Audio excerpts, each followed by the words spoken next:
Allie Zendrian, founder of A to Z Communications and editor-in-chief of Brand News.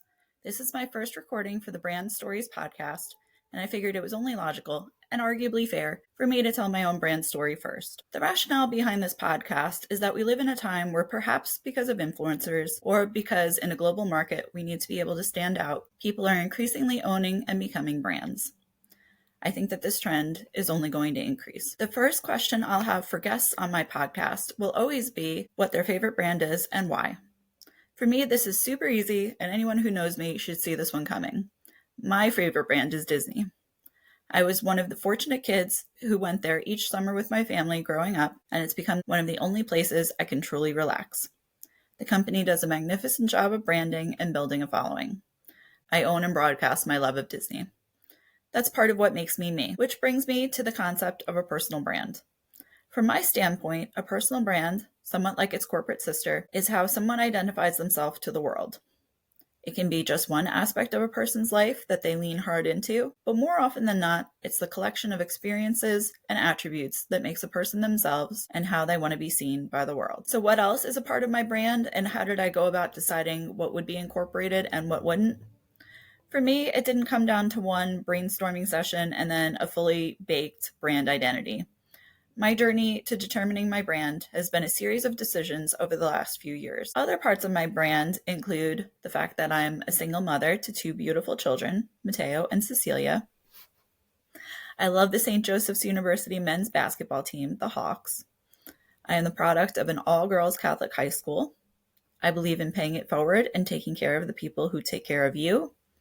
And I started my career as a journalist and then jumped to the dark side to become a public relations professional. I didn't anticipate when my marital status changed 3 years ago that I would incorporate that into my brand. But being a single mother has become a part of my brand and something that I share as I'm being authentically myself. That's the key part of a good brand, that it needs to be authentic. Most people can sense when a brand identity is being forced or faked. An important part in making your brand identity decisions. Living with the consequences of them. Embracing my Disney nature can turn off people who think Disney adults are weirdos. I totally get that. But I also know that I'm being myself, and again, if that doesn't work for someone, not every person is suited to me, and that's okay. So how did I make my other selections, like bringing to the forefront my high school education and my love for my college basketball team? Well, because those are important aspects of myself. I'm very proud of where I went to college, go St. Joe's, including the fact that I had season tickets when Jameer Nelson became the cover of Sports Illustrated.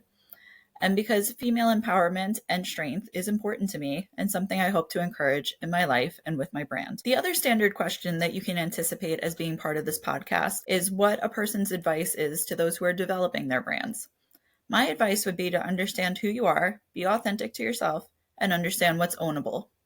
What I mean by that is that as I was deciding how to build my business about 6 months ago, I had to consider what made me special and why someone would select to work with me rather than any other PR professional. This is where I decided to fully embrace my graduate degree, training, and initial career experiences as a journalist.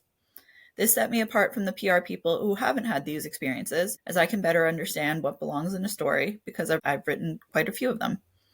But I also know that more and more journalists are turning to the dark side and becoming PR people.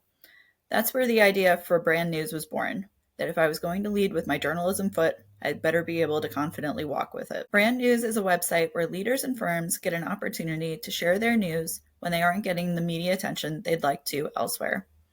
It's also a place where I'm going back to my journalism roots, like I did during COVID-19 as a PR person at the largest health system in New York. So that's my brand story, and I'm looking forward to sharing how other professionals and influencers have decided on the composition of their brand. Thanks so much for listening.